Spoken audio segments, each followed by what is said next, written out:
நம்ம அரசியலுக்கு வந்தது உங்களுக்கு நல்லது நல்லது நல்லது மட்டுமே செய்யறது தான்.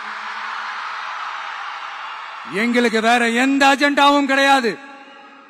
அதனாலதான் பாத்தீங்கன்னா கொள்கை எதிரி யாரு, அரசியல் எதிரி யாருன்னு திட்டவட்டமா சொல்லிட்டு அது வெளியே சொல்லிட்டு களத்துக்கு வந்திருக்கிறோம். அதுல எந்த விதமான குழப்பமோ எந்த விதமான ஊசலாட்டமோ எதுவுமே இருக்க போறதில்ல. இந்த விஜய் சும்மா எதையும் சொல்ல மாட்டான். ஒன்னு சொன்னா அதை செய்யாம விட மாட்டான். அது மக்களுக்கு நல்லாவே தெரியும்.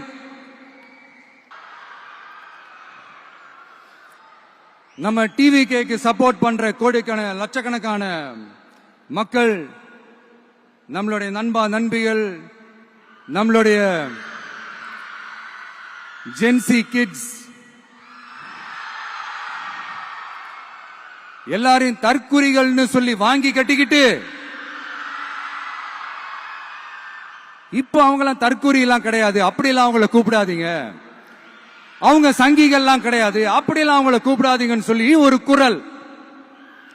யாருடா அந்த குரல் அப்படின்னு பார்த்தா,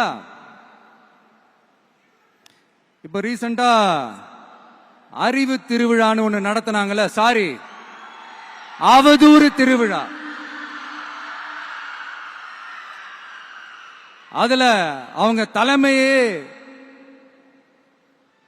குழப்பற மாதிரி, அறிவு கண்ணை திறந்து வைக்கிற மாதிரி ஒருத்தர் பேசியிருக்கிறார். அவரு யாருன்னா அது அவங்களோட எம்எல்ஏவே. அந்த எம்எல்ஏ யாருன்னா நம்மளுடைய கொள்கை தலைவர்கள் ஒருத்தரான மக்கள் சேவகர் அஞ்சலை அம்மாளோட சொந்தக்காரர். என்னடா இது இப்படி ஆகி போச்சு? டிவிகேக்கு சப்போர்ட் பண்ற மாதிரி நம்ம கட்சியிலிருந்தே ஒரு குரல் வருதுன்னு சொல்லி தலைமையில ஃபுல்லா கன்ஃபியூஷன். அந்த கன்ஃபியூஷன் இதோட நிக்காது. அந்த ஆதரவு குரல் ஒரு வீடு விடாம, ஒரு இடம் விடாம, எல்லா இடத்திலையும் எல்லா வீட்லயும் இன்னும் பலமா எதிரொலிக்குதான் இல்லையான்னு பாருங்க. சும்மா பிளாஸ்ட் தான். ஏண்டா இந்த விஜய தொட்டோம்?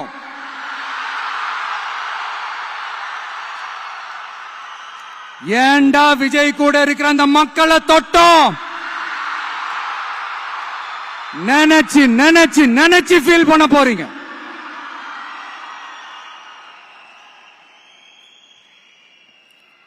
அப்புறம் நமக்கு இந்த அரசியல் புரிதல்லாம் இல்ல, அது இல்ல, இது இல்ல.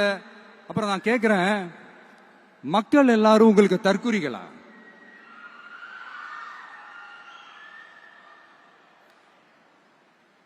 அதே மக்களோட ஓட்டு வாங்க போற நாம தற்குறிகள்னா, அப்ப இவ்வளவு நாள் அதே மக்கள் கிட்ட இருந்தானே நீங்க ஓட்டு வாங்கிட்டு இருந்தீங்க.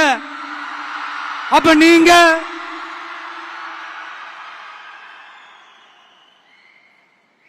அந்த மக்களுக்கு நீங்க காட்டுற மரியாதையும் நன்றியும் இதுதானா? ஒண்ணு மட்டும் சொல்றேன், எழுதி வச்சுக்கோங்க. இந்த தற்குறின்னு சொல்றீங்கல்ல, இந்த தற்குறிகள்லாம் ஒன்னா சேர்ந்துதான் வாழ்நாள் பூரா விடையை கண்டுபிடிக்காத முடியாத அளவுக்கு உங்க அரசியலே ஒரு கேள்விக்குறியாக்க போறாங்க.